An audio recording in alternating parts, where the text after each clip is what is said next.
സ്വന്തം അച്ഛനെ നേരിൽ കണ്ട ഓർമ്മയില്ല സായികൃഷ്ണയ്ക്കും കൃഷ്ണവേണിക്കും. സായിക്ക് 10ഉം കൃഷ്ണവേണിക്ക് 12ഉമായിരുന്നു വയസ്സ്. ദിനേശ് വാഹനത്തിൽ നിന്ന് ഇറങ്ങിയ ഉടനെ മകളും ഭാര്യയും അനിതയും ഓടിയെത്തി. അവരെ കെട്ടിപ്പിടിച്ച് ഉമ്മ നൽകി വിശേഷങ്ങളെല്ലാം പറഞ്ഞു. തുടർന്ന് മധുരം വിതരണവും ആരംഭിച്ചു. ദിനേശിനിത് ശരിക്കും സ്വപ്നതുല്യമായ മടങ്ങിവരമാണ്. 1 2 അല്ല, 10 വർഷമാണ് എടക്കുളം സ്വദേശി യമനിൽ കുടുങ്ങിയത്. പൂമംഗലം പഞ്ചായത്തിൽ 13ാം വാർഡിൽ താമസിച്ചിരുന്ന കുണ്ടൂർ വീട്ടിൽ പരേതനായ കൃഷ്ണൻകുട്ടിയുടെയും മകനായ ദിനേശ് എന്ന വ്യക്തിയാണ് 10 വർഷത്തിനു ശേഷം യമനിൽ നിന്ന് പ്രിയപ്പെട്ടവർക്കരികിലേക്ക് ഇപ്പോൾ എത്തിയിരിക്കുന്നത്. മറ്റു പലരെയും പോലെ കഷ്ടപ്പാടുകളിൽ നിന്ന് കരകയറാനാണ് ദിനേശ് യമനിലേക്ക് പോയിരുന്നത്. രണ്ടാമത്തെ കുട്ടി 6 മാസം പ്രായമുള്ളപ്പോഴായിരുന്നു 2014 ദിനേശ് യമനിലേക്ക് പോയത്. യമനിൽ യുദ്ധം പൊട്ടിപ്പുറപ്പെട്ടതോടെ കാര്യങ്ങളെല്ലാം കീഴ്മേൽ മറിഞ്ഞു.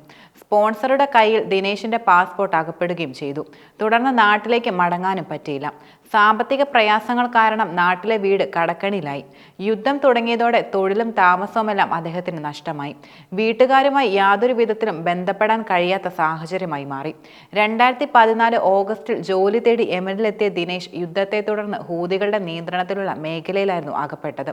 2021 മുതൽ ദിനേശിനെ നാട്ടിലെത്തിക്കാൻ തീവ്രമായ ശ്രമങ്ങളും നടത്തിയിരുന്നു. ടൈൽസിന്റെ പണിയായിരുന്നു അവിടെ ചെയ്തിരുന്നത്. ജോലിയെല്ലാം വളരെ കുറവായിരുന്നു. അവിടെ ചെന്നിറങ്ങിയപ്പോൾ യാതൊരുവിധ പ്രശ്നങ്ങളുമില്ലായിരുന്നു. എന്നാൽ യുദ്ധത്തിന്റെ ആരംഭത്തോടെ എല്ലാം ആകെ മാറി മറിഞ്ഞു.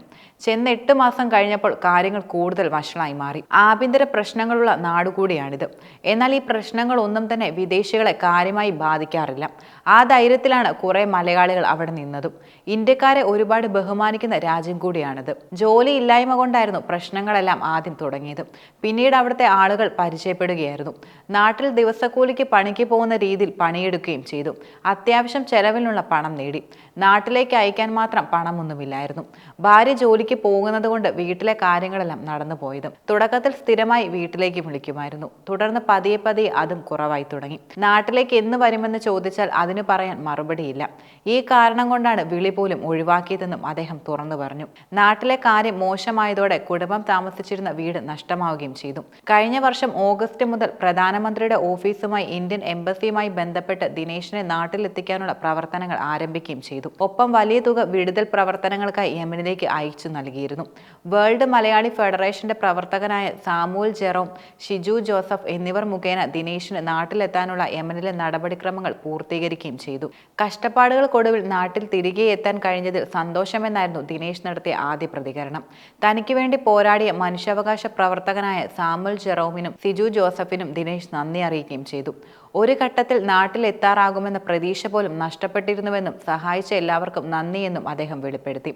രാവിലെ നെടുമ്പാശ്ശേരി എയർപോർട്ടിലെത്തിയ ദിനേശിനെ മണിക്കൂറുകളോളമാണ് ഇമിഗ്രേഷൻ ക്ലിയറൻസിനായി പ്രധാനമായും കാത്തിരിക്കേണ്ടി വന്നിരുന്നത്. 10 വർഷത്തിനു ശേഷം താൽക്കാലിക പാസ്പോർട്ട് എടുത്തു വന്നതിനാലാണ് ഇത്രയും സമയം പ്രധാനമായും ചെലവഴിക്കേണ്ടി വന്നതും. പിന്നീട് ദിനേശ് എടക്കുളത്തെ വീട്ടിലേക്ക് പോയി.